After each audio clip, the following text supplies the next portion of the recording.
Il fait noir. Il faut que je recule cette affaire, que je paraisse un peu plus clair. Bon, minimum. Je vais voir si on peut aller plus loin. Instant. Ici, ça me fait plus clair. Ici, j'ai l'air d'être un métis sénégalais. Non, non, non. Ici. Allez. Aujourd'hui, je vais vous parler de mon livre sur le cobalt. Le voici. Métallurgie extractive du cobalt. Je ne parle que du cobalt. Où est-ce qu'on le trouve? Comment on le traite? Qu'est-ce qu'on en fait? Je passe de l'hydrométallurgie à la pyrométallurgie, mais en mettant un accent plus poussé sur l'hydrométallurgie parce que j'ai travaillé essentiellement en hydrométallurgie. Et c'est un métal assez capricieux. Et il faut savoir le maîtriser, l'isoler pour pouvoir l'obtenir. Il y a plusieurs voies pour l'isoler. Il y a des gens qui vont l'isoler avant, d'autres qui vont l'isoler après les autres éléments. L'isoler après les autres éléments, c'est la voie commune. On peut y aller par exemple par précipitation partielle sélective.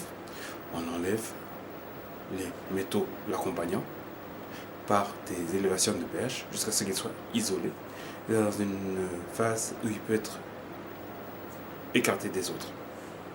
Mais on a toujours des limitations parce que le cobalt est dans des zones de précipitation qui sont proches de celles du zinc, proches de celles du nickel. Là, c'est un peu difficile. En Afrique centrale, au Congo notamment, on a procédé par l'élimination du zinc, par une cémentation sulfurante. Et la même chose pour le nickel, toujours une cémentation sulfurante en enlevant le nickel. Et quelques années plus tard, le DIPA a été développé.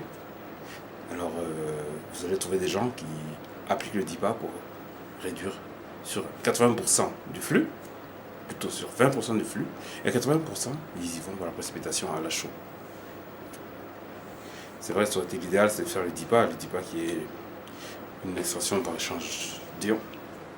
Ça aurait été plus intéressant. Quand on a enlevé tout ça, qu'est-ce qu'on fait? On a plusieurs options. Aller directement à la précipitation. Le cobalt peut être utilisé sous forme de précipité. Imaginez-vous par exemple, vous voulez faire des vitamines B12 qui sont essentiellement à base de cobalt. Vous n'avez pas besoin d'aller jusqu'au métal. Mais quand on veut avoir des alliages, les alliages on les mélange. C'est un mélange de métaux. C'est beaucoup mieux de partir d'un métal à associer à d'autres métaux pour avoir notre alliage. Et pour ça, nous ferons une électrolyse. C'est assez critique, l'électrolyse du cobalt. À la Gécamine, l'usine de Chitoro a appliqué depuis plus d'un certain nombre d'années, plus de 60 ans, une électrolyse en pulpe.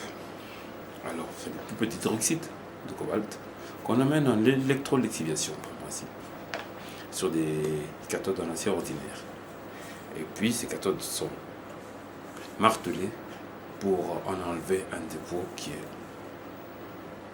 moins adhérent, assez pollué, moins solide que le dépôt qu'on peut avoir en solution claire, tel qu'appliqué dans les usines de Mopani en Zambie, Luilo en RDC.